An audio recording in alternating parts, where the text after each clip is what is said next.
तो माँ के प्रिय भक्तजनों, ऐसे में संक्षेप में यही बोलना है कि आप अपने बच्चों के उज्जवल भविष्य की कामना करें। अपने बच्चों के लिए भी अपने बच्चों के लिए आप जो है कि सद्बुद्धि मांगे, क्योंकि आज जो कुछ भी है सद्बुद्धि के ही कारण है। आज इस दरबार में शांति है, इस दरबार के जो भी परिवार के सदस्य हैं वह आप माँ भक्तों की सेवा में लगे हैं। मैं भी आप माँ भक्तों की सेवा में संलग्न हूँ और रहना सदैव संलग्न रहूंगा। तो यह सद्बुद्धि के ही कारण है। यही सद्बुद्धि में महामाया आदिशक्ति वैष्णव वाली श्री बारो माता परम पूज्य सद्गुरु श्री माता ऋषि से प्रार्थना करता हूँ कि यह सद्बुद्धि सभी के परिवार में आया, सबके भीतर रहे, मेरे भीतर रहे, आपके भीतर है, सभी के भीतर रहे। क्योंकि माँ के प्रिय भक्तजन, आज परम पूज्य सद्गुरु श्री माता ऋषि के सानिध्य में रहकर के मैंने यह देखा है, जिस प्रकार से कहा जाता है कि तुम्हें वो माता च पिता तुम्हें वो बंधु च सखा तुम्हें। तो यह आप अपने जीवन में शायद ही किसी को इतना पाते होंगे कि हाँ ये सब सारे उसमें फिट हो पाता है। लेकिन आज मैंने इस पचपेड़ों दरबार में रह करके परम पूज्य सद्गुरु श्री माता ऋषि के चरणों में रह करके यह सीखा और देखा कि आज परम पूज्य सद्गुरु श्री माता ऋषि के द्वारा एक अच्छी माता, एक अच्छा मित्र, एक अच्छा पिता, एक अच्छा बंधु, एक अच्छा रिश्तेदार, यानी जितने भी रिश्ते नाते होते हैं वह सब बढ़ करके दिखाया जाता है। और सबका जो है कि परम पूज्य सद्गुरु श्री माता ऋषि के द्वारा भरण पोषण किया जाता है। सभी जो है कि सभी रूप में आपके द्वारा भरण पोषण किया जाता है, सभी रूप में आपके द्वारा सद्ज्ञान और सद्बुद्धि प्रदान किया जाता है। ऐसा मैं वाकई आज तो मैं किसी को आज अपने जो है कि जीवन में किसी को देखा ही नहीं इस तरीके से। मैं कंपेयर करता हूँ कि आप जो आप माता पिता हैं, आपसे कंपेयर करता हूँ, तुलना करता हूँ, तो मतलब कि 1% भी अगर उस तरीके का पेरेंटशिप या फिर गार्जियनशिप या फिर जो है कि अभिभावक का जो एक फर्ज होता है वह अदा करने आ जाए, तो शायद आपका परिवार, आपका जो अपना खुद का एक संसार है परिवार रूपी, वह संसार खुशहाल हो जाए, उस परिवार में सद्बुद्धि और सद्ज्ञान आ जाए। क्योंकि आज परम पूज्य सद्गुरु श्री माता ऋषि के द्वारा कहा जाता है कि केवल बच्चों को ही संस्कारित होने की आवश्यकता नहीं है, क्योंकि बच्चे संस्कारित तभी होंगे जब माता पिता संस्कारित होंगे। तो जब माता पिता संस्कारित होंगे तो बच्चे अपने आप संस्कारित होंगे। तो परम पूज्य सद्गुरु श्री माता ऋषि के द्वारा कहा जाता है कि बच्चे और माँ बाप दोनों लोग संस्कारित हो, तभी जाकर के एक समन्वय स्थापित हो पाएगा, तभी जाकर के एक बैलेंस बनेगा।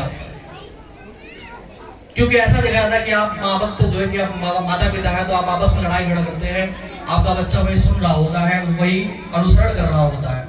तो इस तरीके की भावना से हमें ऊपर उठने की आवश्यकता है। अगर हमें इस भारत की या फिर इस विश्व के युवा पीढ़ी को अगर सही करना है, एक सही डायरेक्शन देना है, एक उचित दिशा और देना है कि आज मुझे अपने जिस भी फील्ड में मैं जाता हूँ उसमें सफलता प्राप्त होती है, क्योंकि इस दरबार में ही लगा कि मुझे सब कुछ करने आ गया, लगभग almost everything I do whatever I can think. क्योंकि यहाँ दरबार एक ऐसा दरबार है जहाँ से हमें कई सारे क्षेत्र का ज्ञान मिलता है। आपको पता होगा दरबार में छोटी छोटी मूर्तियों का भी जो है कि यहाँ पे बनता रहता है। तो दरबार में रहने के कारण मुझे मूर्ति कला का भी ज्ञान हो गया, दरबार में रहने के कारण मुझे संगीत कला में भी रुचि आ गया, दरबार में रहने के ही कारण मुझे जो है कि सत्संग, सुमिरन, पूजा पाठ, ये सब में मुझे इंटरेस्ट आने लगा, जिससे मैं सभी फील्ड में कुछ अच्छा करने की कोशिश करता हूँ और सभी में मेरा अपना एक अलग का इंटरेस्ट है जिससे मैं करने की कोशिश करता हूँ। तो मैं चाहूंगा कि आप माँ भक्त भी अपने तो आप दरबार में आते ही हैं, लेकिन आप अपने बच्चों को भी दरबार में ले आए, क्योंकि आप आगे आपका कल्याण हो गया, एक तरीके से आपका जो आने वाला भविष्य है उस भविष्य को सुधारने के लिए, आने वाले अपकमिंग फ्यूचर को ब्राइट बनाने के लिए हमें आपको अपने बच्चों को भी दरबार से जोड़ने की आवश्यकता है। और यहाँ उपस्थित सभी बच्चों से, सभी विद्यार्थियों से आई रिक्वेस्ट है कि आप दरबार में अगर आते हैं तो परम पूज्य सद्गुरु श्री माता ऋषि के सानिध्य में आए, क्योंकि मुझे जो कुछ भी मिला है वह परम पूज्य सद्गुरु श्री माता ऋषि के चरणों के करीब रहने से ही मिला है। परम पूज्य सद्गुरु श्री माता ऋषि के सानिध्य में चरण में शरण प्राप्त करने से ही मिला है, क्योंकि कहा जाता है जो दीपक के जितना पास रहेगा उसको उतना ही उजाला मिलेगा। तो आप माँ भक्त दूर दूर से केवल परम पूज्य सद्गुरु श्री माता ऋषि के चरणों में नतमस्तक होकर के निकल गए, या फिर दूर दूर से अपनी जो कि केवल आवश्यकताओं को ही लेकर के दरबार में अपने हाजिर लगाएं, ऐसा अपने माइंडसेट को रखने की आवश्यकता नहीं है। हमें इस दरबार में समय देने की आवश्यकता है,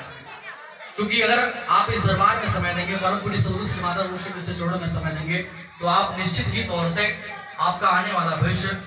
बड़ा ही मंगलमय होगा, आपका आने वाला भविष्य बहुत ही कल्याणकारी होगा। जिस प्रकार से आज इस दरबार में आप समस्त माँ भक्तों का प्रेम मुझे मिला, आपसे माँ भक्तों का सानिध्य मिला, मैं आदिशक्ति माता पशुवाली सदगुरु श्री माता श्री से बारंबार विनती, आराधना और प्रार्थना करता हूँ कि आप सभी माँ भक्तों का प्रेम मिलता रहे। आप सभी माँ भक्तों की सेवा करने का आवश्यकता, सेवा करने की जो है कि मुझे प्रेरणा सदैव मिलती रहे,